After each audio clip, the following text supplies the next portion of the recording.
Bom, boa tarde a todos, bem-vindos aí a mais um webinar aqui da Gard. Vamos começar com a parte do cenário econômico internacional, e aí depois a gente entra em Brasil, que tem bastante coisa para falar, dadas as eleições, né?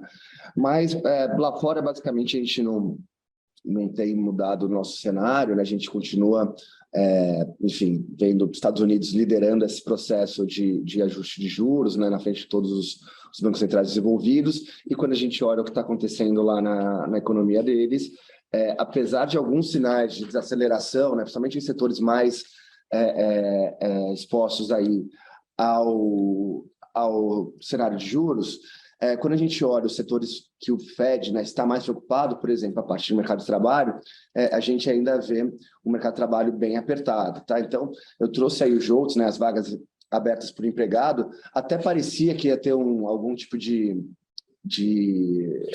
estava tendo uma melhora, mas esse último dado aqui mostrou de novo uma piora na margem, e aí quando a gente olha o que está acontecendo no CPI, né? A gente também teve esse mês, né, de outubro, um CPI um pouco pior, que a gente continua vendo, enfim, aquilo que a gente vem falando, né, que é a parte de serviços puxando bem para cima. Isso aqui é muito correlacionado até com o mercado de trabalho, enquanto o alívio que a gente está vendo em energia, isso está acontecendo, mas a parte de bens continua um pouco mais devagar do que a gente esperava, tá? E aí aqui, assim, a gente continua convicto que a parte de bens deve começar a contribuir mais positivamente, no sentido de uma desinflação maior para frente, principalmente quando a gente olha o que está acontecendo nos PMIs e nas cadeias industriais. No entanto, a parte de serviços deve continuar atrapalhando, ou pelo menos preocupando o Fed por um tempo. Ontem a gente teve o FONC, né, e é interessante notar que o Fed até sinalizou uma desaceleração no passo de altas, né, para o próximo FONC de dezembro, e aí aqui é interessante, ele vinha subindo de 75, só que falou, olha, já estou numa parte restritiva do meu ajuste, talvez faça sentido eu ir para 50. Isso teve uma grande confusão no mercado, se isso daí era pivotar ou não. Na nossa cabeça não é pivotar, porque você vai continuar fazendo o ajuste monetário.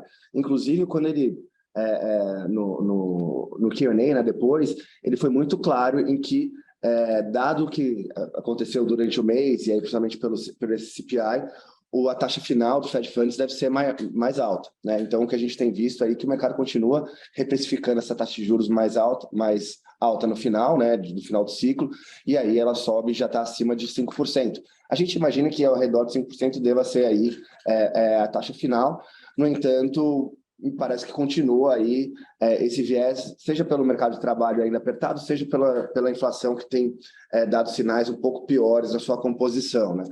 Amanhã a gente vai ter o payroll, né? Vai ser importante para a gente entender aí, de fato, a velocidade do mercado de trabalho, mas o fato é que o que a gente imaginaria que poderia ter alguma mudança no nosso cenário como um todo. E qual que é o nosso cenário, né? Taxas para cima, dólar forte e atividade para baixo, né? Bolsas também para baixo. Basicamente, isso daí poderia mudar quando o mercado tivesse uma tranquilidade maior sobre o final do ciclo nos Estados Unidos, né? Você poderia ver o enfraquecimento do dólar, etc. Mas a gente não está vendo isso, né? Como o Fed deixou meio que em aberto, agora não é nem a questão de em que passo a gente vai subir, mas o quão longe a gente vai nesse novo passo de 50, eu acho que as condições aí para o nosso pano de fundo se manter, né? O que a gente vem falando aí nos últimos meses, estão postos pelo FONC de ontem, tá? Bom, e aí eu acho que é interessante também colocar nesse contexto o que está acontecendo na Europa, né? E aí aqui, assim, a gente vê com sinais bem preocupantes vindos aí da inflação, né? Eu coloquei na esquerda a inflação, enfim, por países, e aí nota que, assim, Alemanha e Itália rodando acima de 10%, assim, são inflações muito altas. E aí quando a gente olha a precificação, né, da taxa de juros pelo ECB, ele não está no high como está do Fed, né? Então, para a gente aqui parece que ainda tem uma simetria, né? A gente imagina que pelo menos uma taxa final aí deve ser, sei lá, 3,5 ou acima disso, né? Então, a gente acredita que os Estados Unidos está mais bem precificado, apesar de, né, ter uma simetria ainda, dado que o Fed continua hawkish e sem uma clara intenção de final de ciclo, mas aqui no ECB mais ainda, né? E o ECB sempre, enfim, eu acho que com um discurso um pouco mais soft, etc., mas na nossa cabeça ele deve entregar aí sim um ajuste final maior do que está sendo precificado. Então, apesar de, né, a gente está vendo que alguns bancos centrais estão tirando o pé, esse ajuste continua sendo feito. O mercado pode até achar que tem algum tipo de movimento né, dos bancos centrais estarem pivotando. No entanto, a gente não vê isso. A gente vê que você desacelera, mas continua aí os ciclos. E aí é até interessante notar, a gente fez aqui essa tabela, nesse heat map, que a gente vai colocando o passo de altas de juros, né? Então, notem que aqui entre junho e novembro, né, a gente tem altas maiores, mas a gente já começa a ver na margem, principalmente o que está sendo projetado e sinalizado pelos bancos centrais para as próximas reuniões, uma desaceleração mais forte, né? Assim, essa desaceleração já aconteceu na Noruega em novembro, já aconteceu na Austrália em outubro e aconteceu no Canadá também em outubro, né? E aí a gente já vê que Estados Unidos também está entrando aí nessa toada de você tirar um pouco o pé, né? Tateando o final do ciclo, mas deixando em aberto ainda um ajuste adicional. E é interessante que a gente já vinha apontando isso também, né? Que no final você está repetindo aí o que já aconteceu no mercado emergente, que no final das contas, né, e aí o Brasil sendo expoente disso, o mercado emergente saiu na frente em fazer altas mais fortes, etc. e tal, veio desacelerando e a maior parte deles, ou uma parte já significativa, como Brasil e Chile, já terminaram aí o ciclo de ajuste, o México já diminuiu o passo, né? Então a gente vai caminhando aí também para o fim de ciclo em IEM. Isso é interessante para notar que o Fed continua sendo o expoente aí de alta de juros, né, a despeito dessa sinalização de um passo menor, né, deixando um ajuste que vai ser no final maior, né? Então, acho que as condições para o dólar forte seguem presentes aí vis-à-vis, né, os outros bancos centrais que ainda enfim, ficaram um pouco para trás e o Fed foi mais front-loaded quando ele descobriu que estava atrás da curva, né? Então, é interessante notar isso, tá?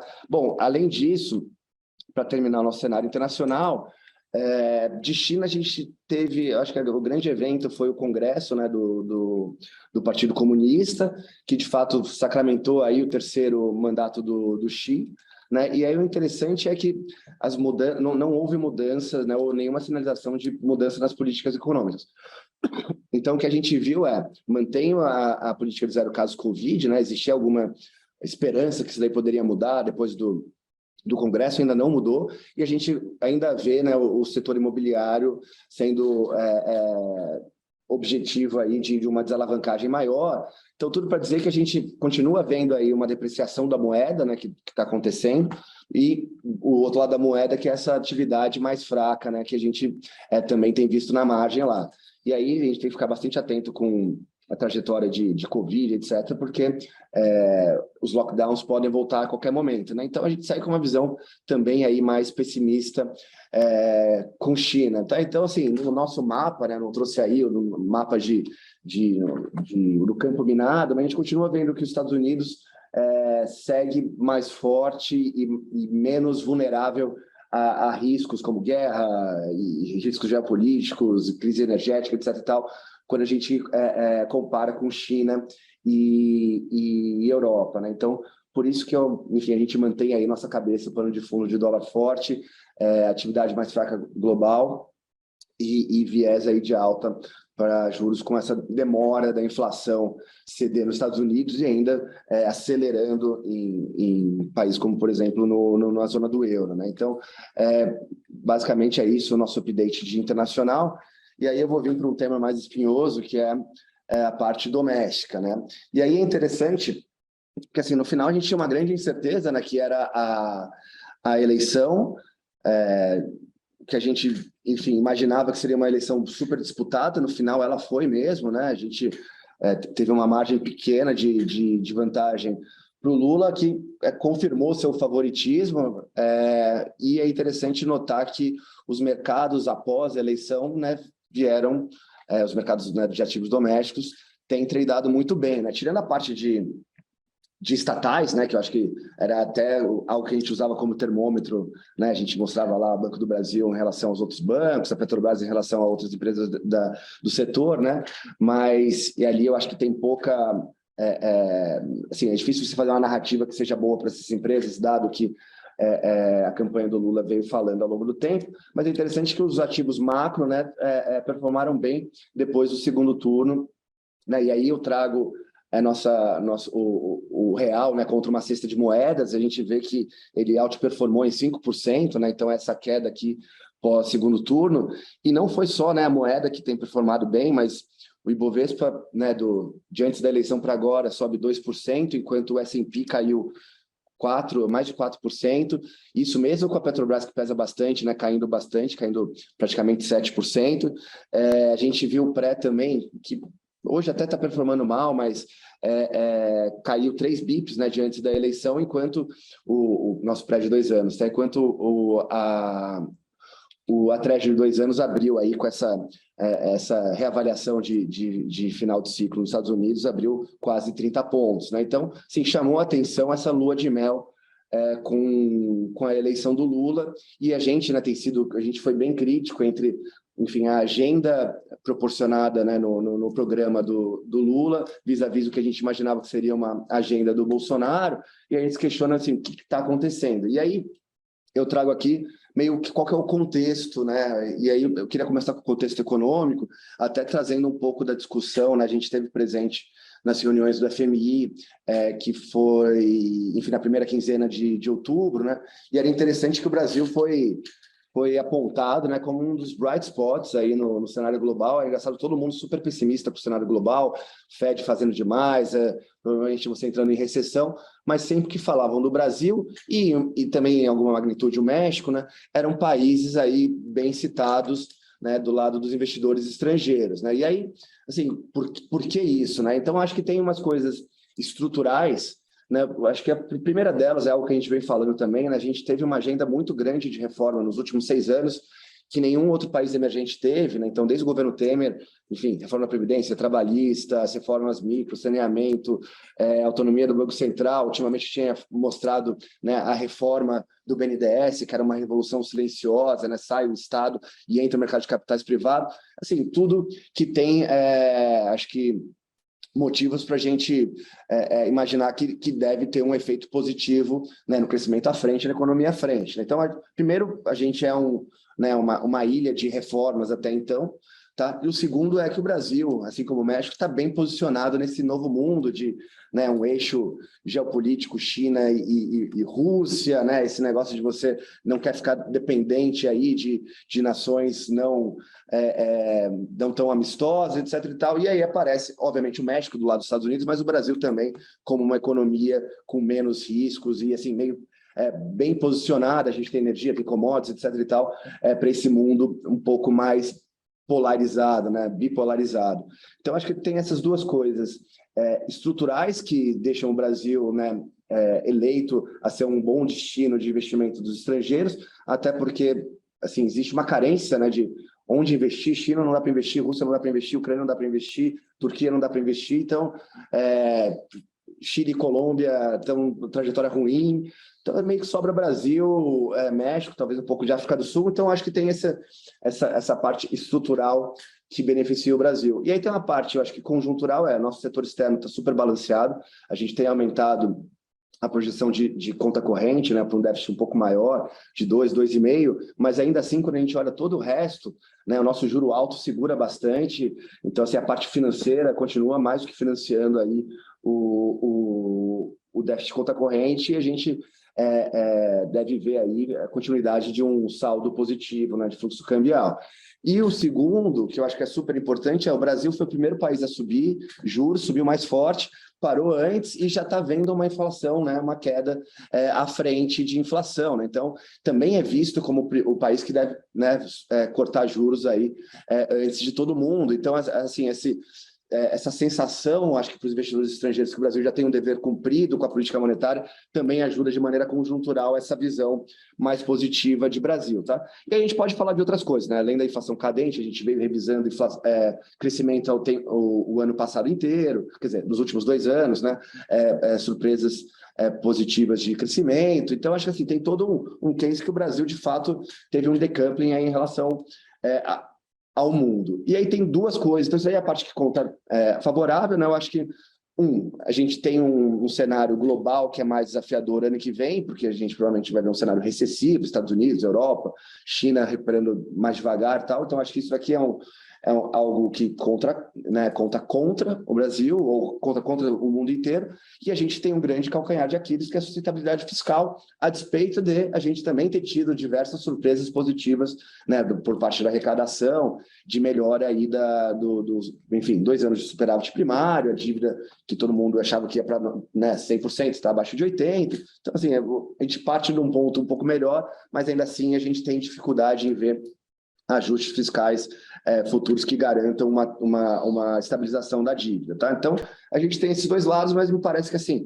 o ponto inicial, né, que quando o investidor olha o Brasil, ele é mais positivo mesmo, e aí a questão é quanto disso pode mudar à frente. E aí, isso que entra o contexto político, né? Assim, primeiro, antes de falar do contexto político, que a gente imagina que vai acontecer, que esses ruídos de protestos e caminhoneiros, etc. e tal, a gente imagina que isso daí seja até, enfim, muito mais ruído, que vai existir uma transição, já está acontecendo, a gente não acha que vai ter nenhum tipo de uma coisa disruptiva institucionalmente, e eu acho que até, assim, enquanto as manifestações, né, se elas saem das estradas, vão para a porta do quartel, ou para a Paulista, ou para as ruas, também isso daí chega a ser algo positivo no sentido de que você já tem gente na rua fazendo oposição ao governo, né? E aí, assim, em que ambiente que o Lula é eleito? Ele é eleito não com uma grande onda de esquerda, uma onda a favor da agenda de esquerda, né? Ele é eleito, né, num ambiente de centro-direita.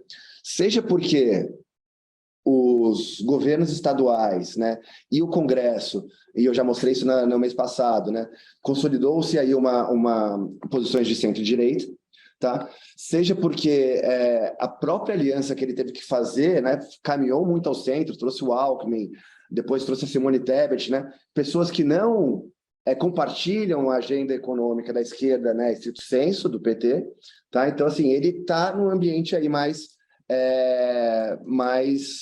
que o empurra para o centro. E a outra coisa, a eleição foi super apertada, e na nossa cabeça a eleição foi muito mais uma rejeição pessoal à imagem do presidente Bolsonaro do que, de fato, uma ode ao Lula e ao programa do que ele estava defendendo. Ainda assim, quando a gente lê o programa, e a gente falou isso aqui várias vezes, era uma agenda econômica de esquerda que elegia muitos gastos né, prioritários, o que não era compatível com as nossas restrições orçamentárias. E isso que nos preocupa, tá? Então, mas o que vale dizer aqui é o que o contexto político que ele é eleito o Lula é eleito, mas a esquerda não é eleita e nem o seu programa econômico é eleito, né? Eles continuam sendo minoria. No entanto, vai caber ao governo, né, e ao próprio Lula escolher qual que é o caminho que ele vai querer. É seguir a agenda econômica de esquerda pura, né, do PT, que a gente leu lá no programa, ou se de alguma maneira tentar fazer, como ele já fez antes, né, jogar uma coisa mais moderada. Então, dito isso, assim, a gente vai ter alguns testes à frente para entender para que lado ele vai. Se ele joga com esse ambiente político mais de centro, né, e faz um governo de centro-esquerda, ou se ele vai mais para a esquerda e, de fato, implementa uma agenda que já deu errado, por exemplo, no governo Dilma, né? E aí, eu acho que quais são os eventos que a gente deve monitorar? Primeiro é a escolha do ministro da Fazenda, que deve acontecer nas próximas semanas, né? Assim, o Palocci ele foi divulgado em dezembro só, tá? Mas o Levi, por exemplo, na Dilma, foi no dia 21, se não me engano, de novembro, né? Então, assim, a gente acredita que nas próximas semanas a gente já deve ter o anúncio do ministro da Fazenda.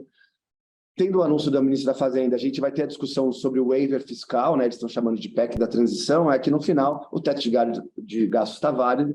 Você, para manter o Auxílio Brasil, você precisa ter uma permissão para gastar além do teto.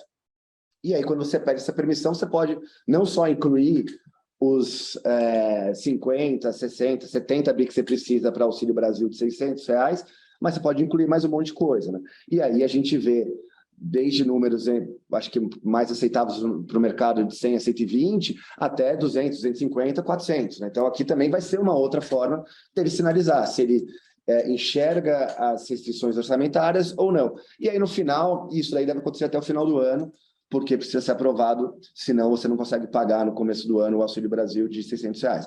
E aí, ano que vem, que a gente vai ter uma discussão que ainda está muito etérea, né? E eu acho que ela vai ser a mais importante de todas, sobre qual que é o novo arcabouço fiscal. O que a gente trabalha como cenário base? Cenário base, para a gente, seria um ministro da Fazenda que não seja um economista ligado ao PT, mas que seja um político com menos convicções, né? Então, por exemplo, seria um Alexandre Padilha, né, que fez bastante esse contato com o mercado, que, enfim, teria embaixo de si um secretariado mais técnico e não partidário, tá? Então, isso daí eu acho que seria um primeiro bom sinal. Você tem upside se for Meirelles, ou você tem downsides aí se for um ministro, um economista, né, ligado ao PT, com aquelas velhas ideias que, inclusive, estão escritas no programa, né? A gente não vai poder reclamar se for esse.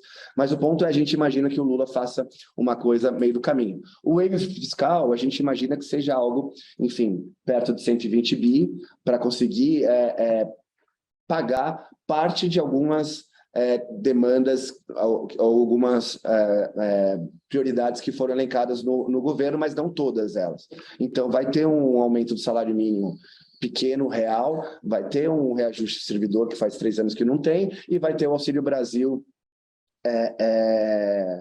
de R$ 600, que também era, enfim, as duas candidaturas prometiam a mesma coisa, e você pode ter um pouco de investimento público, tá? Então seria uma coisa entre 100 e 120 bi. Se a gente passar disso, aí eu acho que vai ser uma indicação de que não, eles não estão vendo a restrição orçamentária, não estão cientes de que a nossa situação fiscal para frente é complicada, e aí eu acho que seria um sinal ruim. Então a gente mudaria a cabeça aí do que pode acontecer. E aí o novo arcabouço, acho que é uma discussão para o ano que vem, tá? Mas eu ficaria atento a essas duas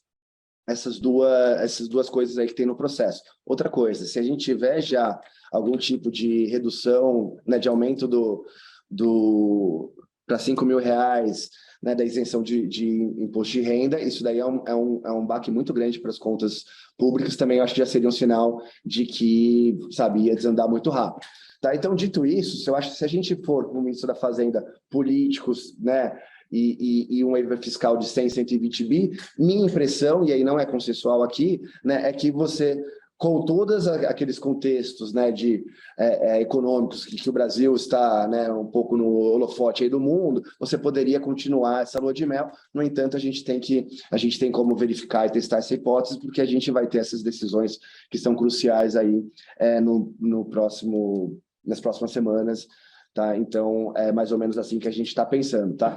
Bom, eu não trouxe gráfico de economia, né, para o Brasil, porque eu acho que esse contexto político para a gente é mais relevante agora, mas no próximo, assim, a gente não teve grandes mudanças aí de cabeça das projeções, então segue mais ou menos a mesma cabeça aí do último call, tá? Mas eu paro por aqui, que eu já me estendi bastante, e passo para o Calabrese seguir com o nosso call.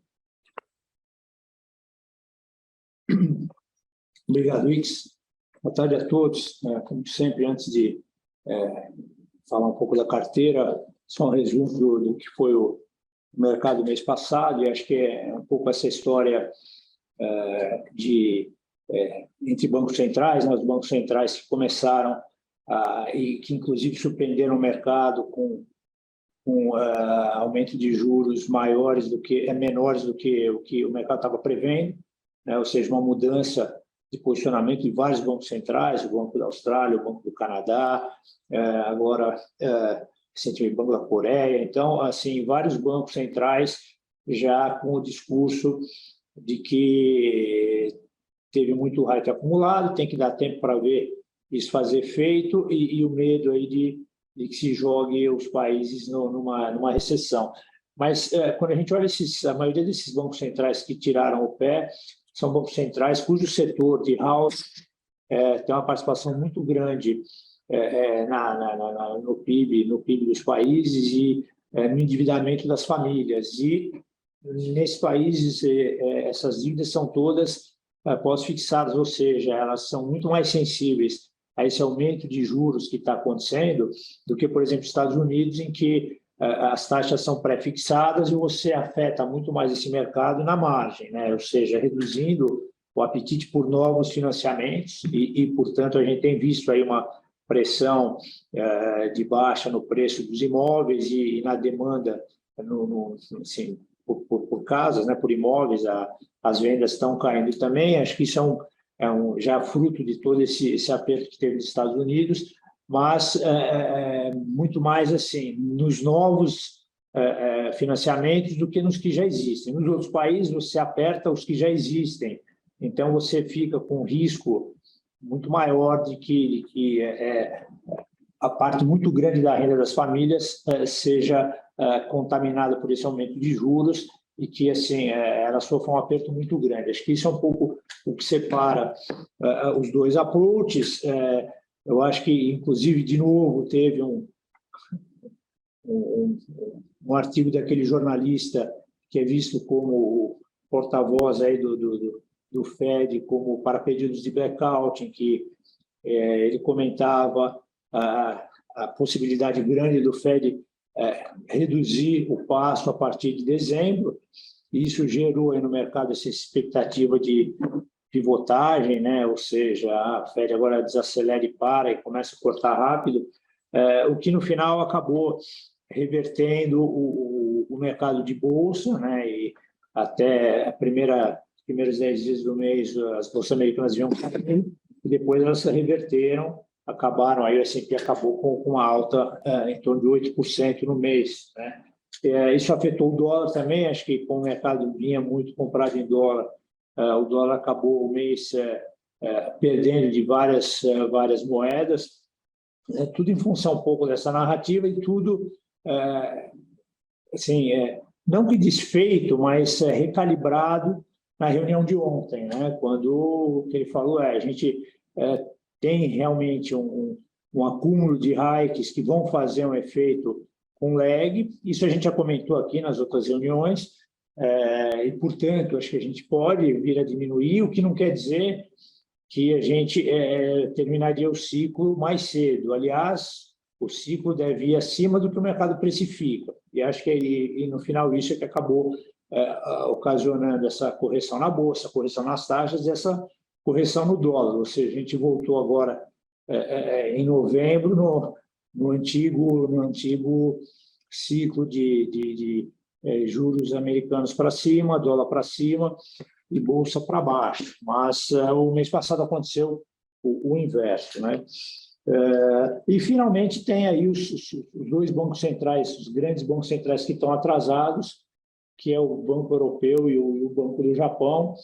E me parece assim, o Banco Europeu é uma situação muito complicada, porque a inflação lá vem surpreendendo para cima, né?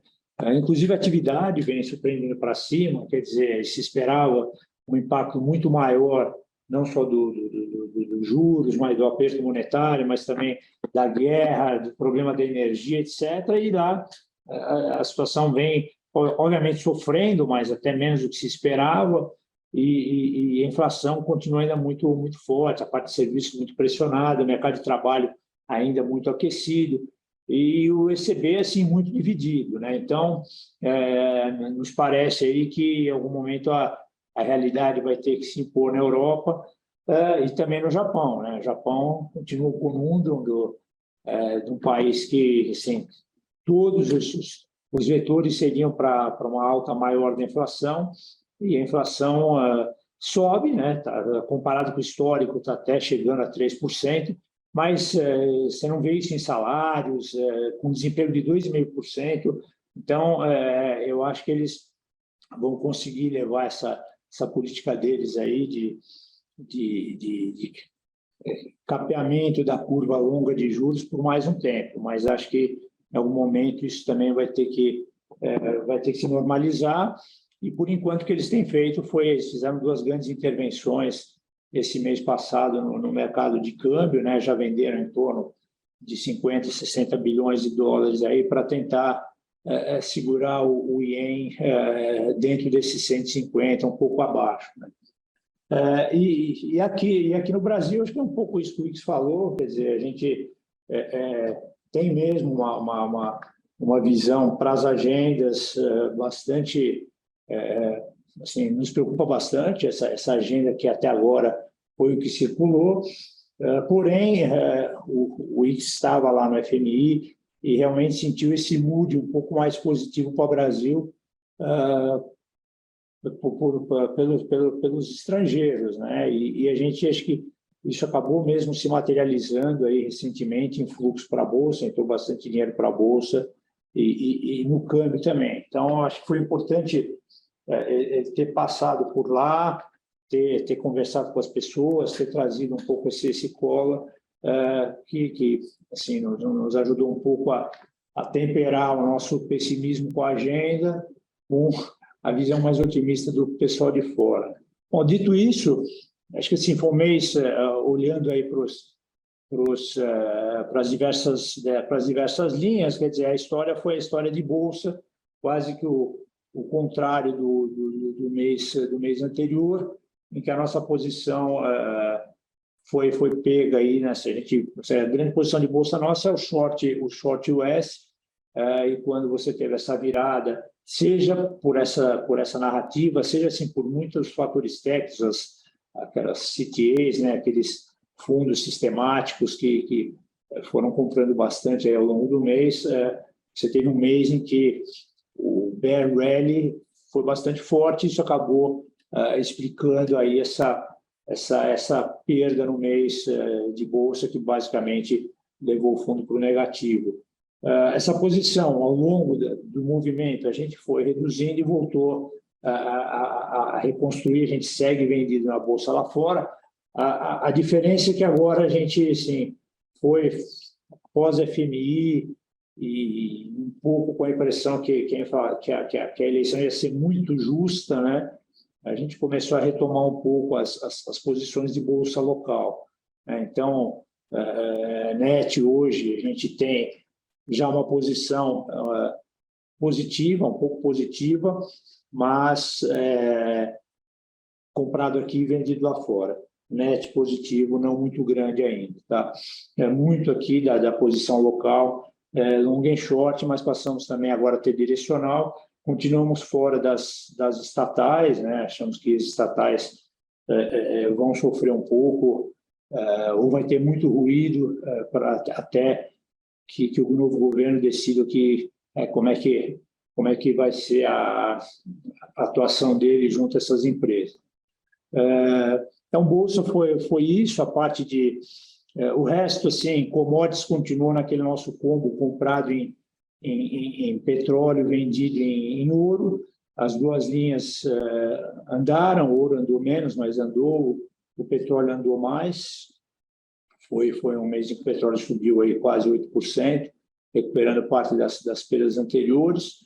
A parte sistemática, como eu comentei no call passado, a gente reduziu muito a atividade sistemática, enquanto tivesse com aquele nível de volatilidade acima do que todos os modelos foram calibrados para funcionar, ainda deu algum ganho aí, basicamente foi em posição de dólar real, né?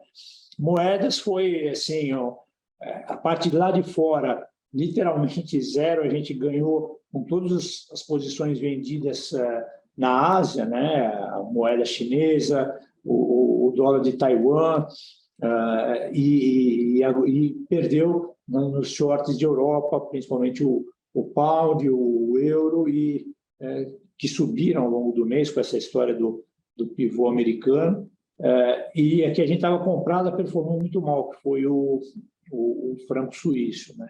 Então acabou no final uma matando a outra, sobrou o TRY também não se mexeu, então o carrego dele acaba sendo muito grande contra, então ajudou também aí a neutralizar os ganhos da Ásia. E aqui no real deu um pouquinho para trás aí, a gente está testando uma posição um pouco vendida em dólar, um pouco em função desse fluxo que a gente está vendo aí de gringo, apesar de todas essas nossas preocupações e achar que assim, os próximos 15 dias vão ser aí um pouco tumultuados até que se tenha as definições de nomes da equipe, ministro. Acho que aqui também vai ser Meireles, mercado melhora, não vai ser piora, que aconteceu um pouco hoje de manhã. Então, acho que a gente vai ter um período cheio dessas informações e contra-informações, né?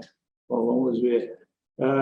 O renda fixa também se perdeu um pouco no pré, se ganhou um pouco nas Bs, e a gente é um mercado aí que acho que acaba ficando um pouco mais sensível a essa discussão aí fiscal, né? Como é que vai ser o approach, se vai ser estouro da boiada de gastos ou não, e acho que por isso o pré está se equilibrando nesse nível. Ele praticamente não saiu assim, oscilou bastante, mas acumulou nada no fim ao longo do mês, acabou em alta de 15 pontos, aí essa parte mais do meio da curva que é onde a gente está posicionado.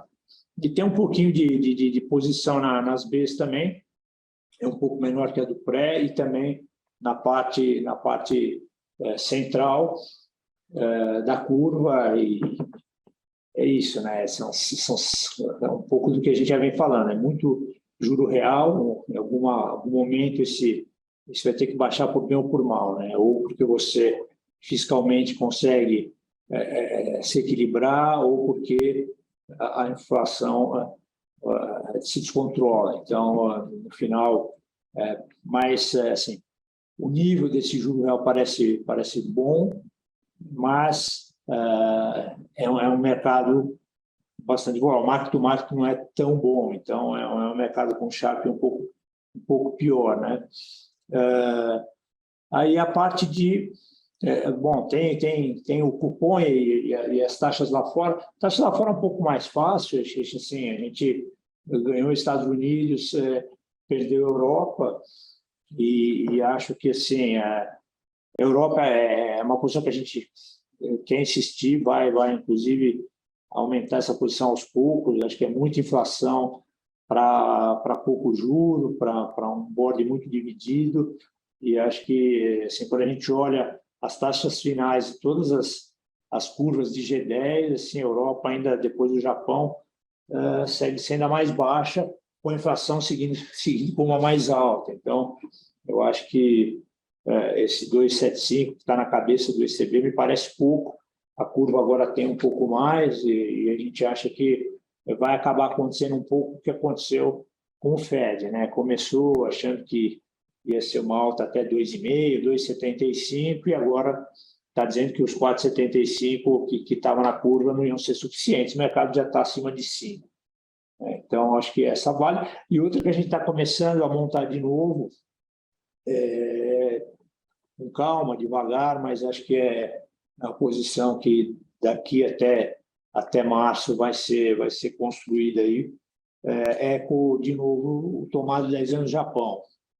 Acho que ali, também em algum momento, esse controle da curva vai ter que ser abandonado, o mundo inteiro trabalhando num outro nível. A moeda, assim, não dá para os caras venderem 60 bi todo mês, né? E, portanto, em algum momento essa realidade vai ter que se impor lá também. Então, é uma posição que a gente voltou a ter e que vai aumentar ao longo do tempo. E, finalmente, a parte do cupom cambial, que, assim, se já estava assim, um pouco na nossa cabeça um comportamento estranho, a gente vem trazendo uma posição aplicada, esperando assim, um fluxo maior de dólares, e o mês passou assim, um mês com um cupom curto muito pressionado.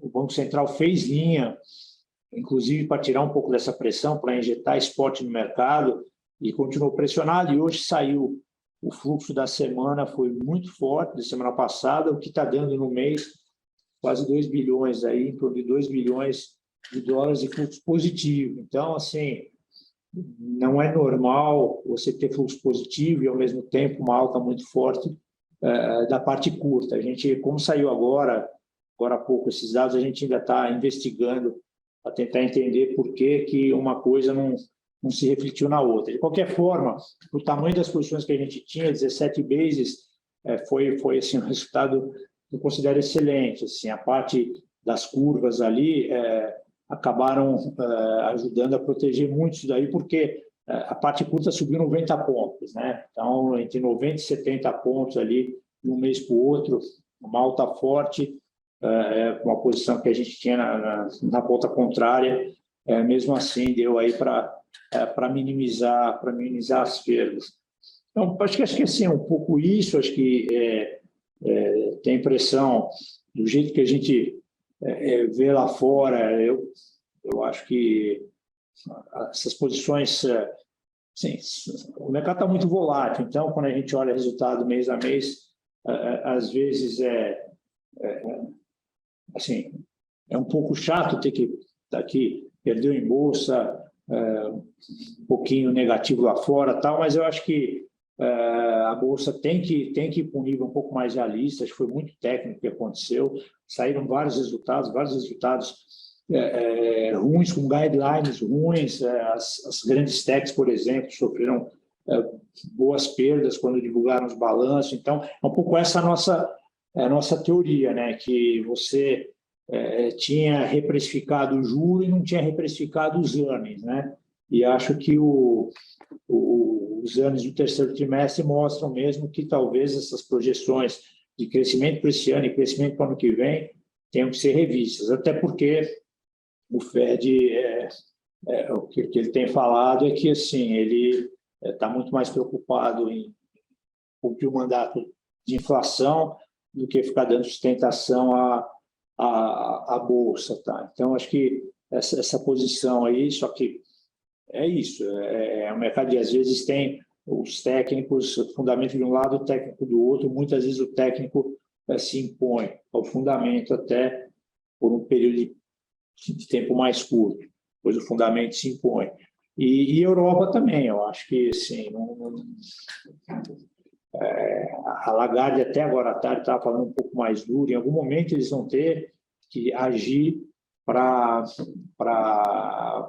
controlar essa inflação, né? Acho que essa inflação é um negócio muito impopular, está muito alta, e o que vai acontecer provavelmente é o que vai acontecer nos Estados Unidos. Cada vez você vai tendo que jogar para cima as suas projeções e a curva vai tendo que acompanhar, né? Acho que o Japão é uma história um pouco mais para médio prazo, e aqui no Brasil é isso. Eu acho que a gente meio que se posicionou um pouco aí em bolsa, em câmbio, muito em função aí desse fluxo que a gente está vendo dos gringos, mas são 15, 20 dias bastante importantes para ver se você consegue ter um contorno melhor do que vai ser esse governo e se aquela primeira agenda vai ser um pouco mais, vamos dizer, trabalhada, no sentido de representar o que foi, na verdade, a eleição do ponto de vista dos governos estaduais e do ponto de vista do Congresso. Tá?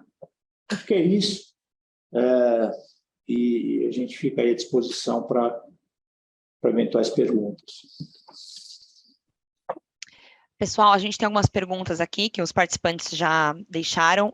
Reforço que o chat está aberto para perguntas, se alguém ainda quiser enviar, dá tempo.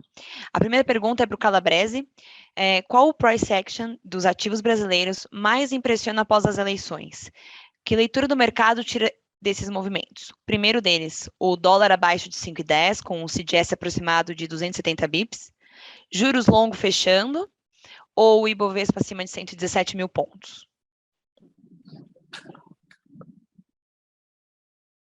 Olha, eu fiquei mais impressionado com o movimento do câmbio, né? Até porque o câmbio, assim, ele se descolou mais, ele teve uma performance muito melhor do que a maioria das moedas, né?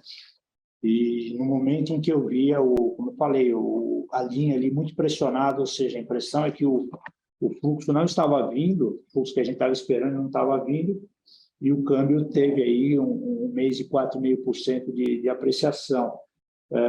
A Bolsa, eu acho que, sim, a gente viu muito fluxo gringo, acho que, inclusive, a grande explicação para essa alta toda foi compra gringa, mas foi um mês em que você teve quase 8% de alta lá fora, então, acho que uma coisa ajudou a outra. Agora, pós-eleição, assim, de terça-feira para cá, realmente impressiona.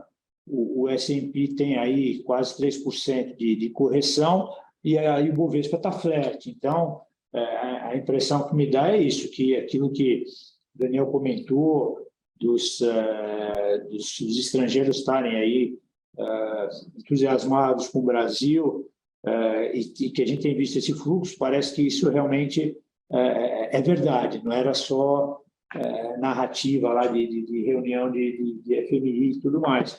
O pré, eu acho que está um pouco mais, eu acho que o pré tá tendo mais dificuldades, tá? Então, acho que ele está mais sujeito a esse problema fiscal, né? E que é onde está o grande pepino, né? Como é que a gente vai equacionar essas promessas todas de campanha e como, em quanto tempo, né? Assim, eu sempre lembro do que aconteceu na Inglaterra. A primeira-ministra Truss entrou, veio com um pacote fiscal enorme, o mercado varreu os ativos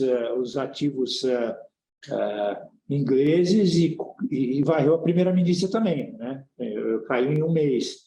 Então, eu acho que o governo tem que tomar cuidado com isso. O mercado mudou, não só nosso, o mercado geral tem muito menos hoje complacência com o fiscal, né? E assim, quando a gente vê isso acontecendo na Inglaterra, eu acho que assim, pode acontecer da mesma maneira que aqui no Brasil. Então, tem a impressão que isso é um ponto sensível aí e, portanto, o pré está tendo mais dificuldade de pressionar, de performar.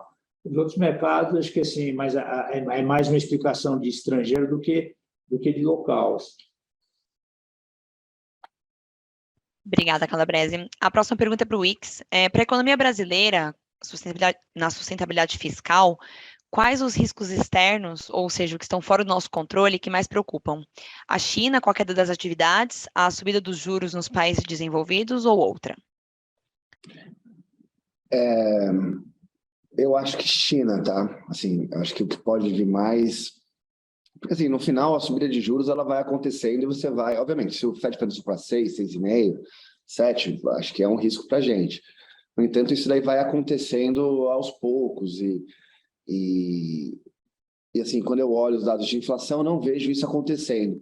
Mas eu consigo fazer um cenário com uma probabilidade maior da China decepcionando bastante a atividade. Seja porque você tem uma nova onda de Covid, seja porque o mercado imobiliário lá volta enfim, aparecer empresas com problemas e tal. Então, acho que assim, a China pode ser mais disruptiva de um cenário de uma hora para outra do que US, tá? E juros lá fora. Ainda acho que ao longo do tempo a gente deve ver inflações um pouco melhores aí para a virada do ano. Então, assim, tendo a dar uma probabilidade menor para o cenário de Fed Funds a 6, 7 do que eu daria para um cenário de China, enfim, surpreendendo muito o crescimento para baixo por conta de Covid e mercado imobiliário. Obrigada, Wix. E temos uma última pergunta aqui para o Calabrese. Calabrese, como você compara o nível de apetite de risco do fundo atualmente, né, versus a pré-eleição ou até mesmo alguns meses atrás?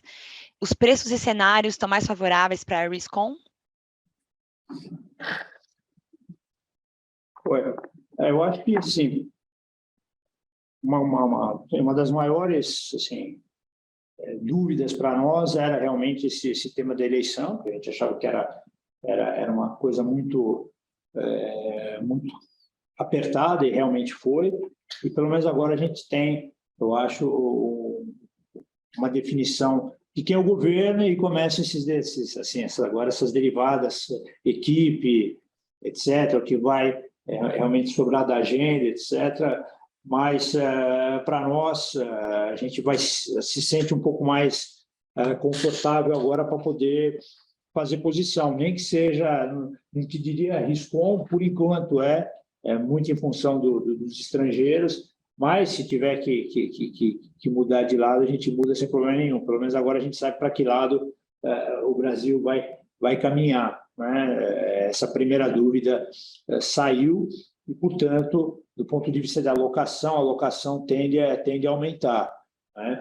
E lá fora, como eu falei, a gente assim, vê com bastante convicção esses vetores aí que eu descrevi, seja na Bolsa, seja no juro, principalmente no juro na Europa, e o Japão daqui a algum tempo, Então, também lá a gente tem aumentado um pouco a exposição. Então, resumidamente, a gente agora está com mais apetite do que estava 2 semanas atrás, aí, quando você estava nesse pré-eleitoral e tal, essa pré-definição. Obviamente, lá fora, eu acho que vai para o próximo mês e meio, que vai, assim, vamos dizer, mandar nos mercados, são os 2 dados de mercado de trabalho americano e os 2 CPIs que vão sair, né? Você tem 2 dados de inflação, 2 dados de mercado de trabalho antes da próxima reunião. Então, eu acho que o mercado vai ficar bastante sensível a isso, né? E aqui, a nome de equipe, formação de governo, né? Mas, sim, não são mais cenários binários, né? São cenários que, assim, você vai formando, são informações que vão te ajudar a mostrar para onde as coisas vão caminhar, mas como você já não tem, assim, isso vai acontecendo aos poucos e você vai se posicionando. Então, acho que o apetite para a alocação de risco aumentou.